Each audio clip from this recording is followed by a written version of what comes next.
On 2 August 1990, the Iraqi army invaded the Emirate of Kuwait, overwhelming the nation's military, toppling its government, and annexing the territory for its own. These actions were the culmination of an escalating dispute between Iraq and Kuwait. In the previous months, the Iraqi regime made 3 demands. They ordered Kuwaiti forgiveness of billions of dollars in loans that had been extended to Iraq during its war with Iran in the 1980s. They insisted OPEC lower sales quotas, and they dictated that Kuwait halt the alleged overexploitation of the Rumaila oil fields. Within 4 days of the invasion, the Iraqis deployed 5 armored divisions, 2 mechanized divisions, and 4 infantry divisions along the border. This aggression alarmed the international community, which reacted with near unanimous condemnation. President George H.W. Bush and his administration were genuinely concerned about a second attack by the Iraqi units that were now massing along the border of Saudi Arabia. I wanted you to know that, first off, we view this situation with gravity. We view it as a matter of grave concern to this country and internationally as well. What Iraq has done violates every norm of international law. Within days, a brigade of the 82nd Airborne Division deployed to Saudi Arabia. On 14 August, the 7th Marine Expeditionary Brigade joined the 82nd. 3rd Brigade, 101st Air Assault Division followed 3 days later. The arrival of these rapidly deployable units would provide security and time for mechanized forces to conduct the rail and port operations necessary to transport equipment to U.S. Central Command's or U.S. CENTCOM's area of responsibility.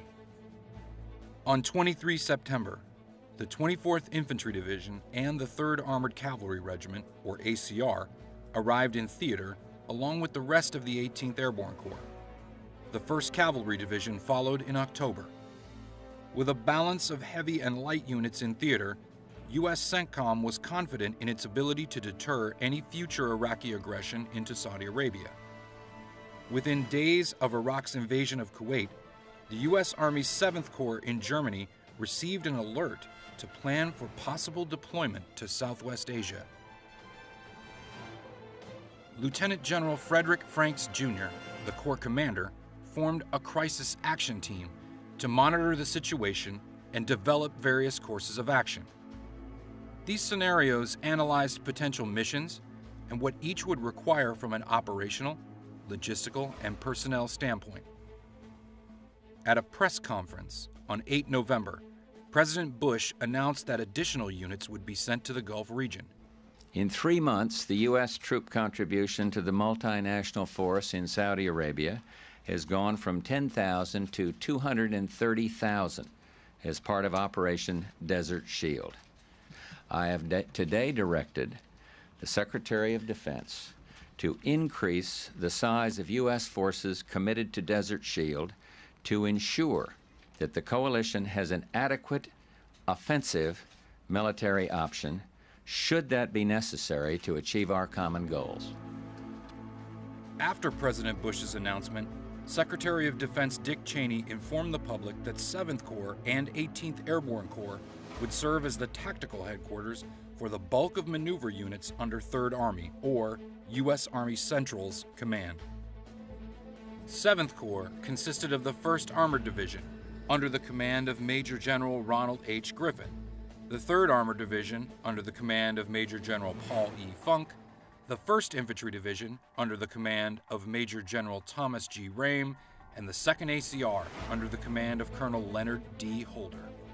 Once in theater, 7th Corps had the 1st Cavalry Division, under the command of Brigadier General John H. Tillelly, attached, as well as the 1st Armored Division from the United Kingdom, commanded by Major General Rupert A. Smith. Throughout December and into mid-January, the units of 7th Corps continue to prepare for its pending deployment. These preparations included intense training on several key weapons platforms that had only been recently added to the U.S. Army's inventory: the Bradley fighting vehicle, the M1A1 Abrams tank, and the AH-64 Apache helicopter. These incorporated the latest U.S. military weapons technology, but were unproven in large-scale combat operations. The soldiers of 7th Corps were about to test themselves and their equipment against a veteran Iraqi army that possessed Soviet-made military hardware and occupied improved defensive positions across Kuwait. As 7th Corps conducted mission analysis and course of action development, the 1st Infantry Division also prepared to deploy. Fortunately for the division, its cavalry squadron, the 1st Squadron 4th Cavalry, or 14 Cav, would also benefit from these new weapons platforms, receiving M1A1 tanks upon arrival in theater. Reconnaissance and security operations would become critical in the coming campaign, and the story of 14 Cav, the 1st Infantry Division's cavalry squadron, reveals the importance of those missions in large-scale combat operations.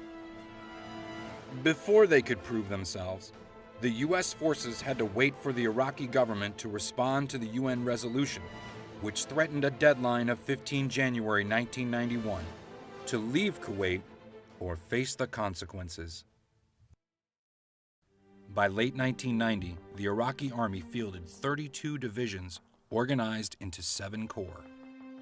The Iraqis were convinced that coalition forces would attack up the Wadi al-Batin.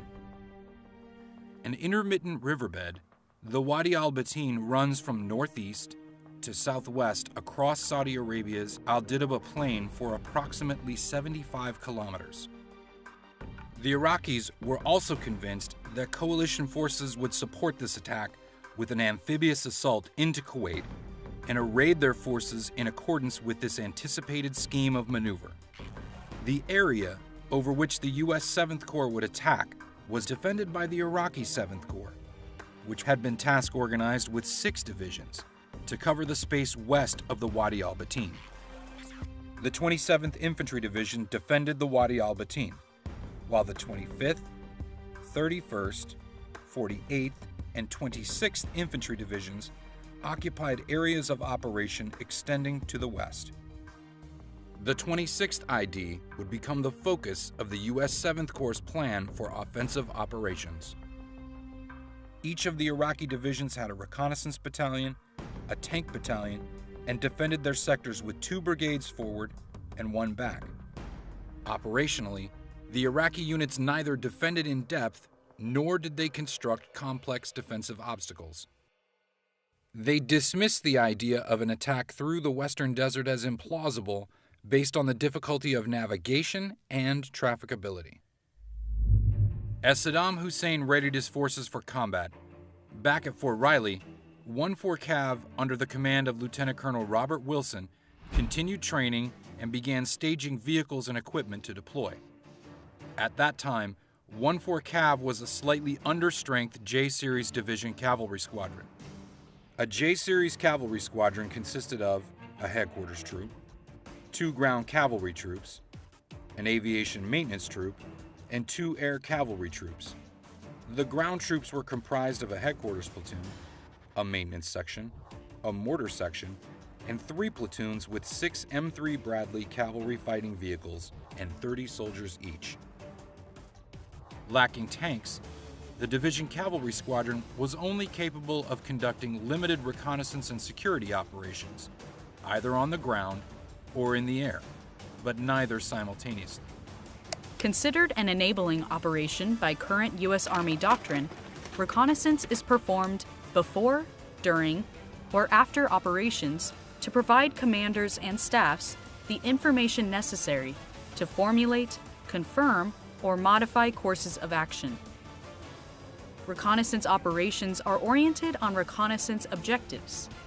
A reconnaissance objective is a terrain feature, geographic area, enemy force, adversary, or other mission or operational variable about which the commander wants to obtain additional information. The 5 types of reconnaissance operations are area reconnaissance, reconnaissance in force, route reconnaissance, special reconnaissance, and zone reconnaissance.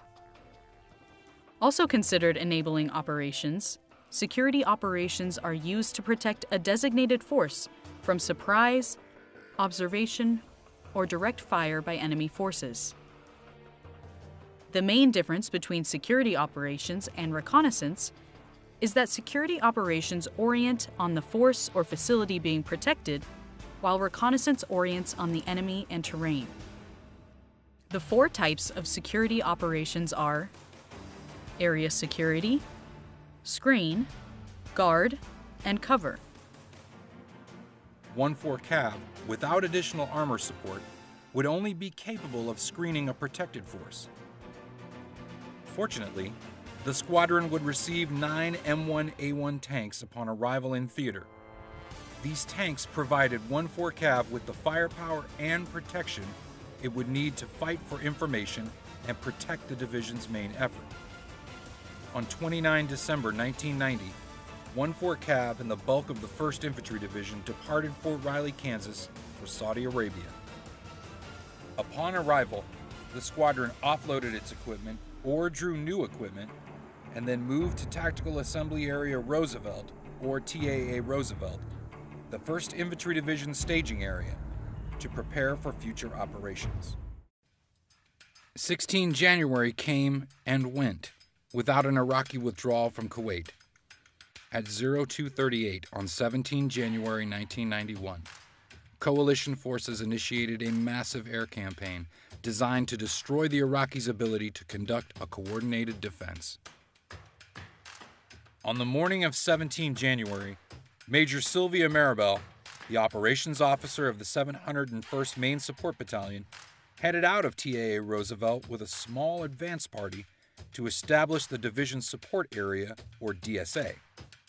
They chose a site 120 kilometers west of TAA Roosevelt and began to prepare the position to support future offensive operations.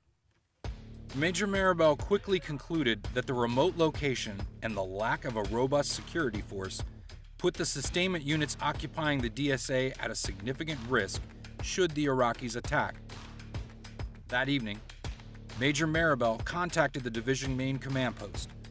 Colonel Bob Shadley, the division support commander, asked Major Maribel if there was anything she needed. Major Maribel immediately requested the cavalry squadron for support.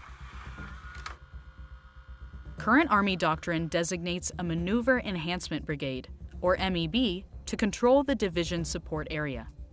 If a MEB is not available, a brigade combat team must be designated to control the area. Furthermore, depending on the situation, including the threat, size of the support area, and number of units within the support and consolidation areas, division and corps commanders may employ a support area command post, or SACP, to assist in controlling operations. The SACP enables division and corps commanders to exercise command and control over disparate functionally focused elements operating within the support and consolidation areas that may exceed the effective span of control of the MEB or division main command posts.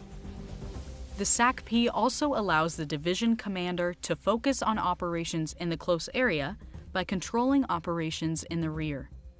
The division SACP normally co-locates with the MEB, which provides the command post with signal connectivity, life support, security, and workspace. Functions of the command post include planning and directing sustainment, terrain management, movement control, and area security. When augmented by the MEB staff, the command post may also plan and control combined arms operations with units under division or corps control, manage airspace, and employ fires. Threats in the division support area are categorized by the 3 levels of defense required to counter them. Any or all threat levels may exist simultaneously in the division support area. A Level 1 threat is a small enemy force that can be defeated by those units normally operating in the echelon support area or by the perimeter defenses established by friendly bases and base clusters. A Level 1 threat for a typical base consists of a squad-size unit or smaller group of enemy soldiers. A Level 2 threat is an enemy force that can be defeated by a base or base cluster's defensive capabilities when augmented by a response force. A Level 3 threat is an enemy force or activity beyond the defensive capability of both the base and base cluster and any local reserve or response force. Major Maribel's initial assessment was correct.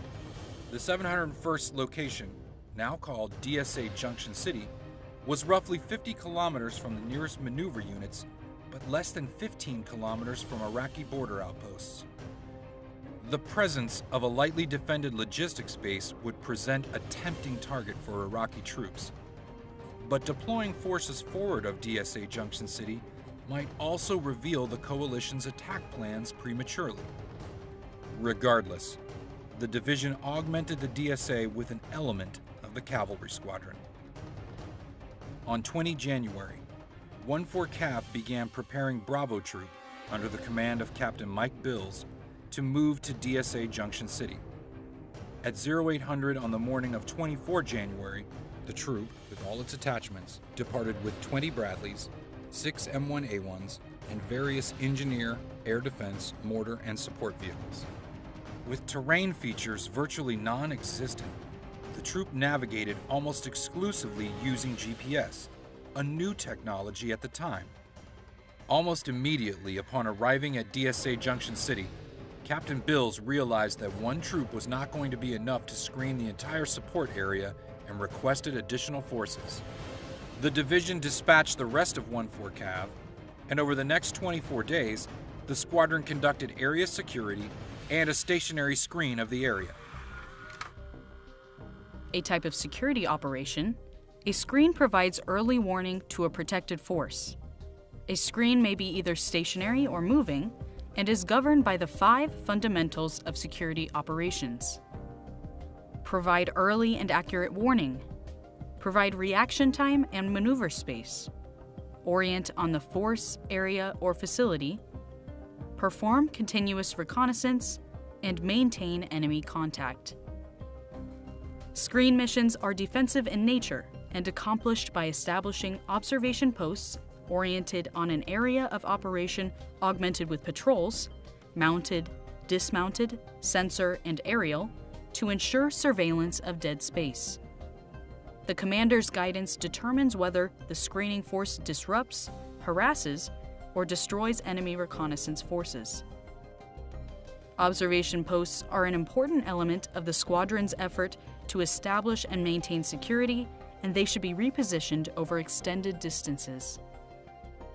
A squadron executing a stationary screen must know the general trace of the screen and the time it must be established, the width of the screen sector, the protected force or facility to screen, the rear boundary of the screening force, and possible follow-on missions. Screens have certain execution considerations that guide planning. Tasks for a screen include: allow no enemy ground element to pass through the screen undetected and unreported. Maintain continuous surveillance of all avenues of approach that affect the protected force. Conduct counter-reconnaissance to destroy, defeat, or disrupt enemy reconnaissance elements. When facing an echeloned enemy force, locate and identify the lead elements that indicate the enemy's main attack, as prescribed in the enemy's order of battle or intelligence preparation of the battlefield. Determine the direction of enemy movement, maintain contact, and report threat activities even when displacing. Impede and harass the enemy without becoming decisively engaged, and detect and report all enemy elements attempting to pass through the screen, both ground and aviation. Despite the arrival of 14 Cav, the division was still concerned that the DSA was isolated and exposed. To secure the DSA further, it tasked 3rd Battalion 37th Armor and 1st Battalion 5th Field Artillery with augmenting 14 Cav. Controlled by the Division Tactical Command Post, the new organization, referred to as Combat Command Carter, performed area security operations to protect the DSA while also screening the movement of maneuver units into sector. The first few days on the screen line proved uneventful, until on 1 February, when 14 Cav made contact with the enemy. a patrol of 4 Iraqi soldiers wandered across the border into Bravo Troop screen and were quickly captured. Over the next 24 hours, the squadron began encountering Iraqi reconnaissance units more frequently. The arrival of the rest of Combat Command Carter on 4 February was a welcome sight, as it allowed the squadron to reduce its portion of the screen line. This added much-needed depth to 1-4 Cav's screen. The addition of 3 tank companies and an infantry company from Task Force 337 Armor enabled 1-4 Cav's dismounted observation posts to pass contact reports to Bradleys and tanks in Overwatch, while Ground Surveillance Radar, or GSR, monitored other avenues of approach. The squadron's AH-1 Cobra and OH-58 Charlie Kiowa helicopters investigated long-range contacts to conceal the location of ground observation posts and screen positions. The support provided by 337 Armor enabled 1-4 Cav to rotate platoons from its 2 ground troops off the screen line and back to the DSA for rest, maintenance, and additional training. With Combat Command Carter, 7th Corps now had 3 brigade-sized units forward of the main body, screening the border between Saudi Arabia and Iraq. The 1st Cavalry Division had 2 brigades forward, with Combat Command Carter to the west. Between 1 February and 17 February, Combat Command Carter had numerous contacts with the Iraqi army crossing into Saudi Arabia. These included small dismounted patrols to Iraqi engineers in placing obstacles and improving anti-tank ditches. For every contact made, there was at least twice that number of phantom contacts. The ground surveillance radar monitoring the likely avenues of approach had a difficult time distinguishing a company of Iraqi BTR-60 armored personnel carriers from a herd of camels. Pilots from outside the squadron frequently misidentified friendly observation posts as enemy positions. Despite these challenges, by 14 February, 1-4 Cav's role in Combat Command Carter was complete, and the squadron was attached to 3rd Brigade to be a part of what would become Task Force Iron. 3rd Brigade 1st Infantry Division provided the headquarters for Task Force Iron. It consisted of 2 maneuver battalions, 1-4 Cav and 1st Battalion 41st Infantry, with the 4th Battalion 3rd Field Artillery in direct support. Task Force Iron also received general support reinforcing fire from an additional 16 artillery battalions.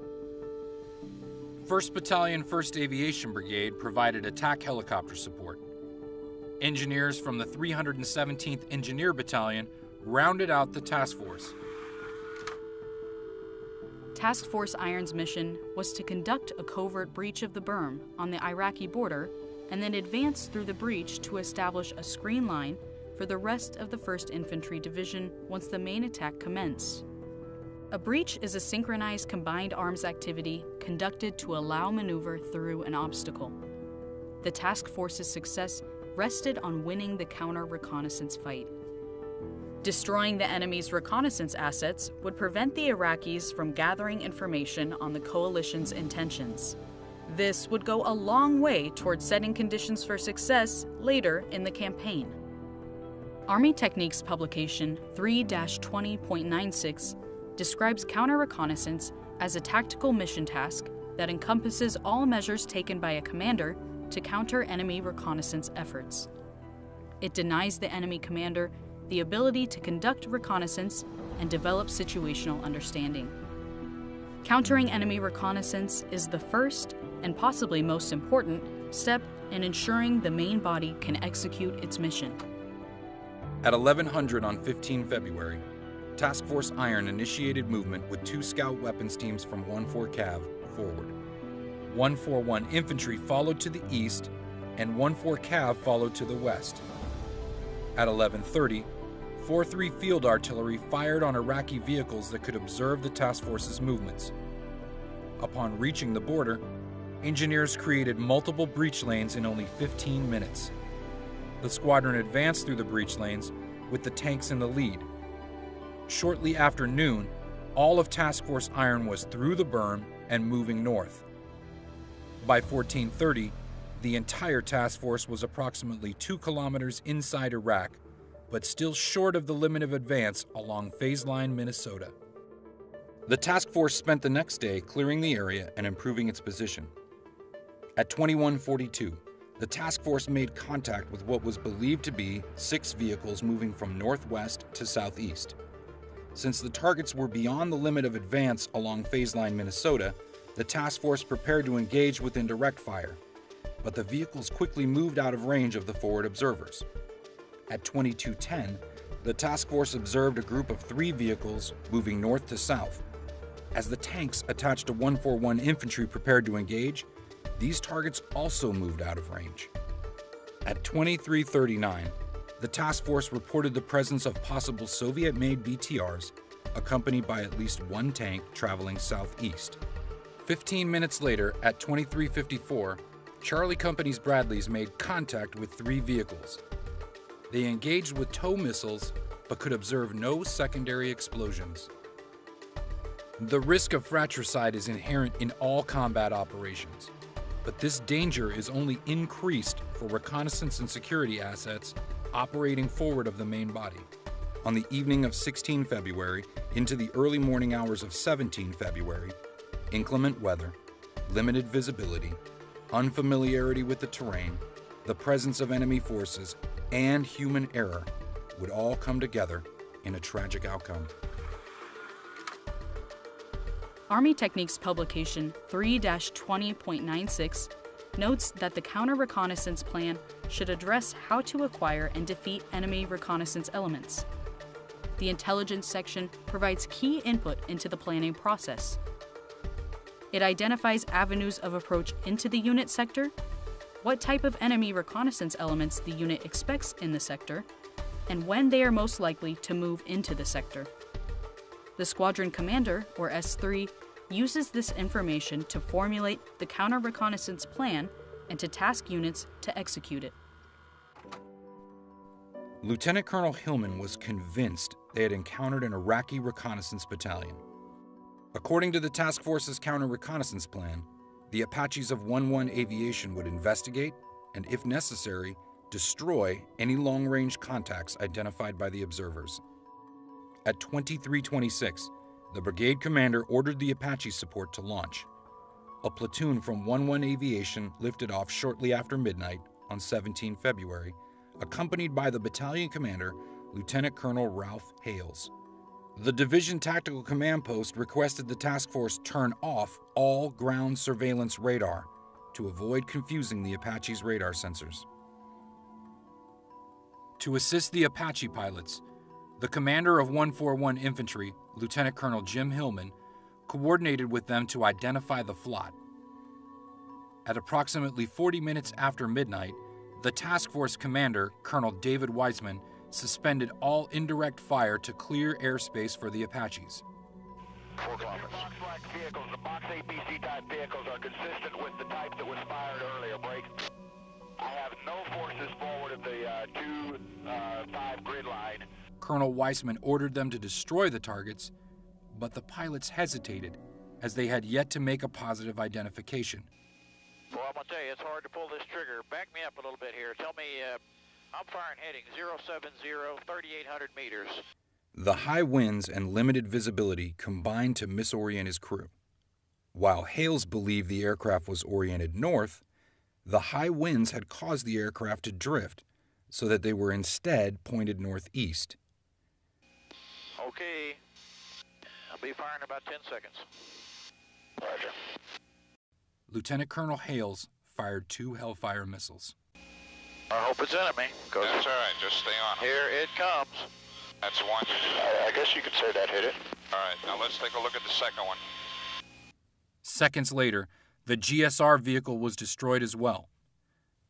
The 3 remaining scouts and all 3 GSR crew members were wounded.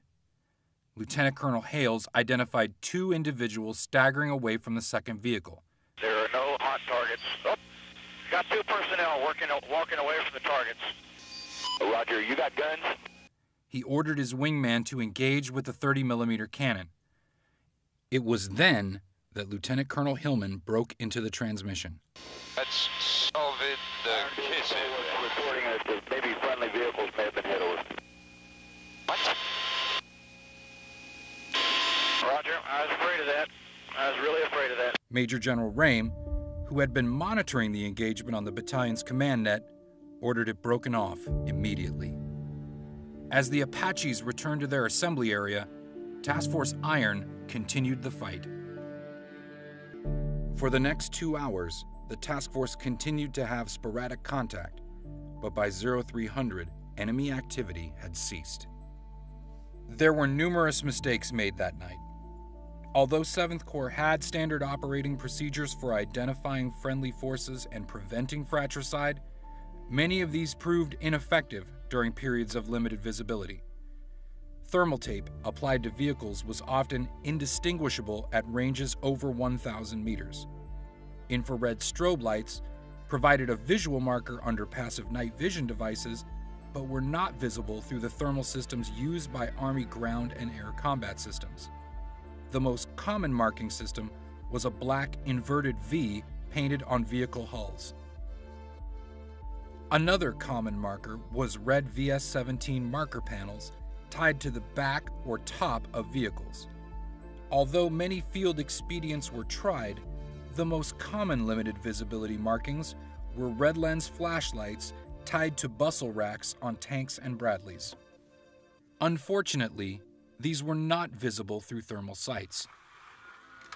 In addition to vehicle recognition signals, commands exchange liaisons, coordinate closely with adjacent units, co-locate command posts during complex operations, and use control measures to prevent fratricide.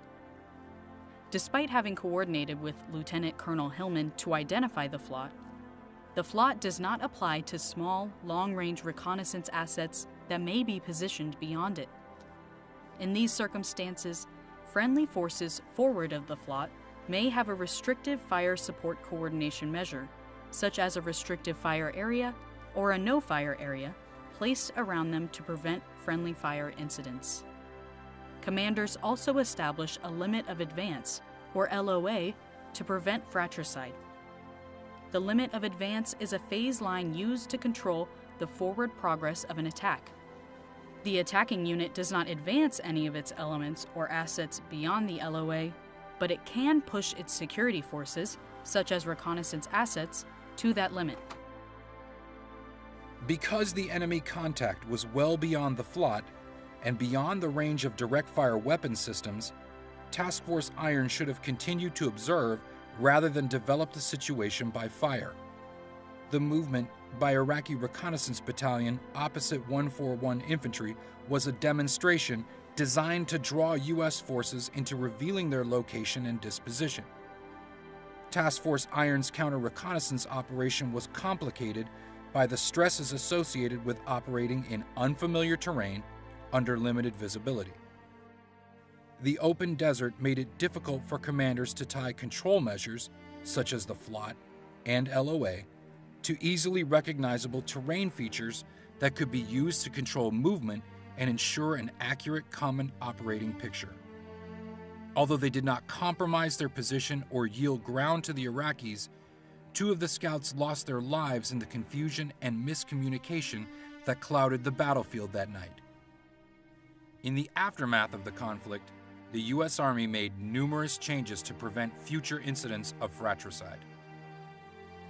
On the morning of 18 February, Task Force Iron was ordered to displace south back through the berm.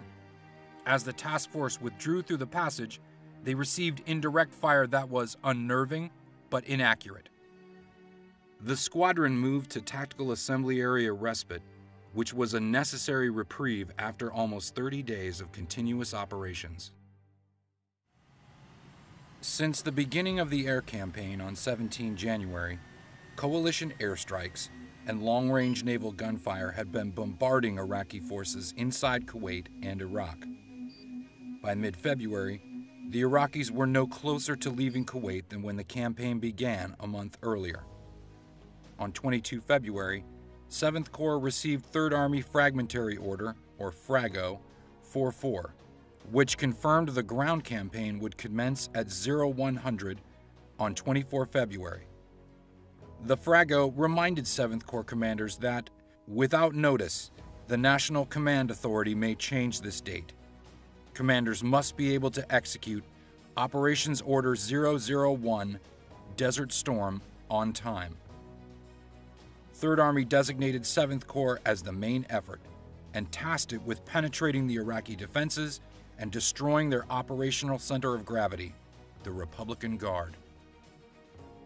The 7th Corps commander, Lieutenant General Frederick Franks, tasked the 1st Infantry Division with breaching the main Iraqi defensive belt.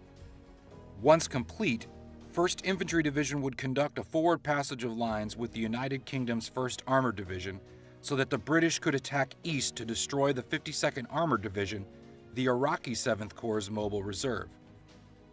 Because the goal was to push the bulk of the U.S. 7th Corps combat power forward to fix and destroy the Republican Guard, 1st Infantry Division planned to execute the breach like a gap crossing rather than a penetration. The operation planned for multiple phases. First, the division artillery would target Iraqi defensive positions with over 90,000 rounds during a 2.5-hour preparation fire. Preparation fire is normally a high volume of fires delivered over a short period of time to maximize surprise and shock effect. Preparation fire can include electronic attack and should be synchronized with other electronic warfare activities. The 1st Infantry Division's fire support coordinator was responsible for coordinating indirect fire from 4 divisions and 3 separate field artillery brigades. The goal was to allow the assault forces to get within 200 to 300 meters of the Iraqi lines before shifting fire and drawing the defenders out of their positions when the assault force was on top of them. During the second phase, the 2 lead brigades would penetrate the Iraqi defenses, while the 3rd Brigade prepared to follow and exploit the initial attack. As the lead task forces of each brigade cleared a zone of enemy positions, the follow-on forces would continue to expand this penetration. Once the battle handover line, designated Phase Line New Jersey, was secured by 3 brigades abreast, the final phase consisted of passing the UK's 1st Armored Division through 1st Infantry Division in order for it to turn east and attack the Iraqi 52nd Armored Division. With all the preliminary moves completed, the coalition land component was prepared to attack on 24 February. The 18th Airborne Corps on the coalition's western flank would initiate the main offensive early on the morning of 24 February. Farther east, JFC East, JFC North, and the Marines attacked at 0800 and were making excellent progress. Because of these initial successes, U.S. CENTCOM Commander General Norman Schwarzkopf directed 7th Corps to begin its assault earlier than planned. At precisely 1430 in the 7th Corps sector, 17 artillery battalions and several separate batteries began firing on targets along a front that was 6 kilometers long and several kilometers deep.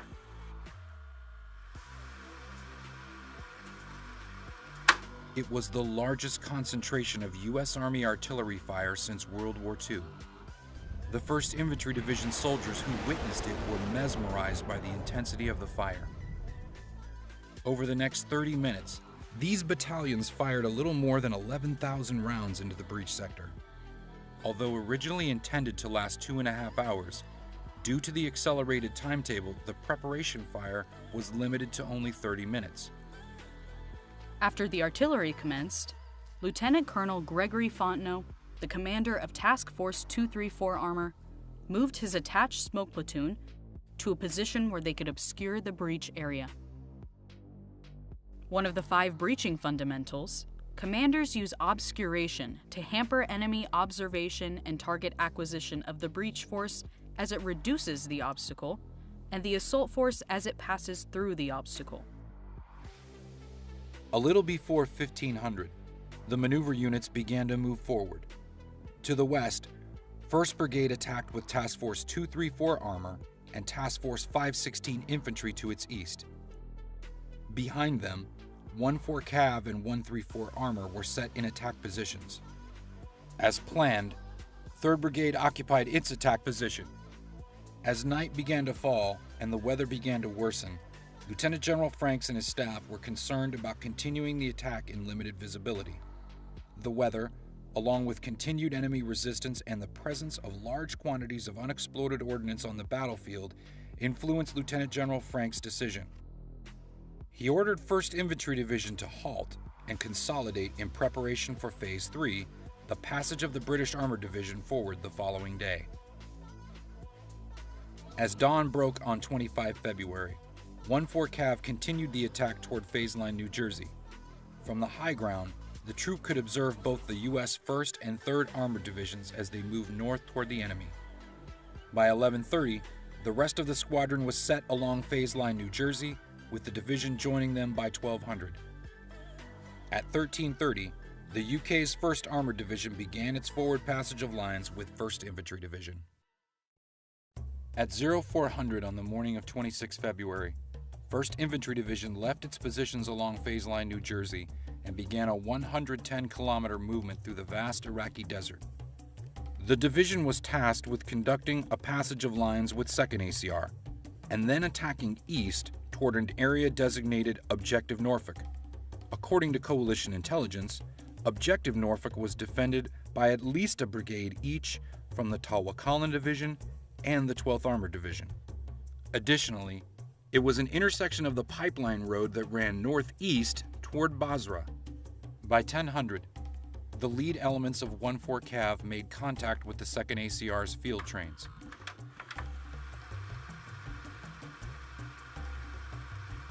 Not since the Second World War had a U.S. Army armored or mechanized unit conducted a passage of lines in combat. Now, in less than 48 hours, 1st Infantry Division was about to conduct its second such operation. A complex and risky operation under the best conditions, the division's passage of lines would occur under limited visibility, in poor weather, while 2nd ACR was actively engaged with the enemy. 1-4 Cav would begin its passage through the 2nd Squadron's 2nd ACR that night. At 2100, 1st Brigade's 2 lead battalions initiated movement to their passage point. Somewhere on the other side was the Iraqi 18th Mechanized Brigade. Moving past 2nd ACR soldiers and the burning hulks of destroyed T-72s, the Big Red One assumed responsibility for the battle. By 2230, all 5 mechanized battalions as well as 1-4 Cav were through the passage point. After completing the passage of lines, 1-4 Cav executed a flank screen for the division to control a 10-kilometer gap between 1st Infantry Division and 3rd Armored Division. The squadron established its screen line north and west of Objective Norfolk. Each of the troops occupied their screen positions after conducting a zone reconnaissance to clear any remaining enemy forces. A zone reconnaissance is a form of reconnaissance that involves a directed effort to obtain detailed information on all routes, obstacles, terrain, and enemy forces in a zone defined by boundaries. Unlike an area reconnaissance, which focuses on obtaining information about a specific area, such as a town, a zone reconnaissance is larger, more time-consuming, and provides the commander with additional information before committing other forces to the zone. The squadron defines the zone by assigning a line of departure, a series of lateral boundaries, and a limit of advance. The troop commander further divides the area of operations with additional lateral boundaries to define platoon zones. The commander includes additional phase lines and contact points at necessary locations, allowing platoons operating abreast to make physical contact to exchange information and coordinate movement. Commanders designate recognizable landmarks as checkpoints. The higher headquarters may include airspace coordinating measures to facilitate aerial reconnaissance or screen the zone. At approximately 0330, Major John Burdan, the Squadron S3, left the squadron command post to inspect the screen line. Simultaneously, Bravo Troop was busy identifying and engaging numerous enemy dismounts and vehicles in front of their screen. When Major Burdan reached the end of Bravo Troop's screen, he made contact with an Iraqi T-72 and a BMP. Major Berdan realized the squadron was facing a sizable Iraqi force. While most engagements prior to this had taken place between ranges of 1,600 to 2,500 meters, where superior optics and firepower gave U.S. forces the upper hand, this encounter was as close as 50 meters. 2nd Platoon and the command group destroyed 5 enemy tanks and a variety of other vehicles in the short but sharp engagement. Although not designated as a kill zone, the squadron had stumbled on the logistics support area for the Talwakalna Division. Not wanting to continue the fight during the day, when many of 1-4 Cav's advantages would be negated, Lieutenant Colonel Wilson decided to conduct a hasty attack. At 0600, the squadron attacked with both ground troops abreast. Additionally, a scout weapons team consisting of 1 OH-58 Charlie Kiowa and 2 AH-1 Cobra gunships supported each troop. Almost immediately, Alpha Troop encountered and destroyed 2 T-72s. Numerous Iraqi dismounts engaged the troop with RPGs and small arms fire. By 0800, the attack was over. 1-4 Cav had fought through the night and ended up on the objective without a single casualty. In the battle for Objective Norfolk, the Big Red 1 destroyed approximately 10 Iraqi Republican Guard battalions. As 1st Infantry Division destroyed the reinforced Talwakalna Division, JFC East, JFC North, Marsent, and the 18th Airborne Corps, along with 7th Corps, were pushing the remaining Iraqi forces into a pocket near Basra. 1st Infantry Division was given a new mission, but before that could happen, the division was in desperate need of ammunition and fuel after its long night. Once resupplied, the division was tasked with seizing a large objective approximately 50 kilometers north of Kuwait City. Designated Objective Denver, it consisted of a road network that included the Basra Highway and numerous smaller roads the Iraqi army could use to escape north. 1-4 Cav intended to screen the division's western flank to provide sufficient warning of impending counterattacks. The division expected to quickly consolidate on the far side of the objective. However, difficult terrain combined with enemy resistance slowed its movement to a crawl. 1-4 Cav ended up seizing the northern edge of Objective Denver and establishing a blocking position by 1630 to prevent the further withdrawal of Iraqi forces north. Within 45 minutes, the entire squadron was involved in a firefight. The Iraqis were shocked to find American troops along the highway. Some chose to fight their way through, only to be destroyed by the squadron's Bradleys and M1A1s. Others chose to avoid the road altogether and tried to bypass the squadron through the oil fields east of the objective. The rest surrendered. By 1600, 1-4 Cav had captured over 450 Iraqi soldiers. 2 hours later, that number had swelled to over 1,000. All through the night, the squadron held the northwest portion of Objective Denver. As the sun rose that morning, the squadron was finally relieved by the rest of 2nd Brigade. For over 14 hours, the squadron had held its position beyond the range of supporting artillery and with only intermittent communication with the rest of the division. The battle for Objective Denver had ended, and the coalition war would soon follow suit. On 28 February 1991, President George Bush declared a ceasefire, which was to take effect at 0800 the following day. On 3 March 1991, the Iraqi delegation agreed to all points on UN Resolution 686, ending hostilities. All of the coalition's operational goals had been met. Kuwait had been liberated. Its government had been restored. The Iraqi army had been forcibly removed and crippled in the process. All of this for incredibly few coalition casualties. The story of 1-4 Cav demonstrates the versatility and flexibility of the Division Cavalry Squadron. Throughout Operation Desert Storm, 1-4 Cav routinely operated as the vanguard of the 1st Infantry Division. Operating as a true combined arms team, the troopers overwhelmed the Iraqi Republican Guard time and again by synchronizing attack aviation, indirect fire, and maneuver. Throughout their numerous engagements, the officers, NCOs, and soldiers of 1-4 Cav applied the fundamentals of security operations to provide early warning, protect the main body, and defeat enemy reconnaissance. Above all, they took the initiative and exercised mission command to maintain the division's tempo by performing aggressive reconnaissance and security operations.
If he continues to have an army, then he continues to be a threat somewhere. And I don't want my children or grandchildren or great-grandchildren coming back to this region and fighting against Iraq again. That's how I feel.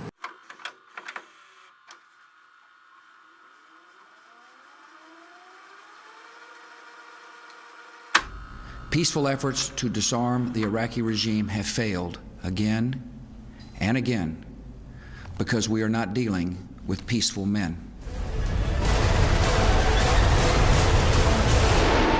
May God bless our country and all who defend her.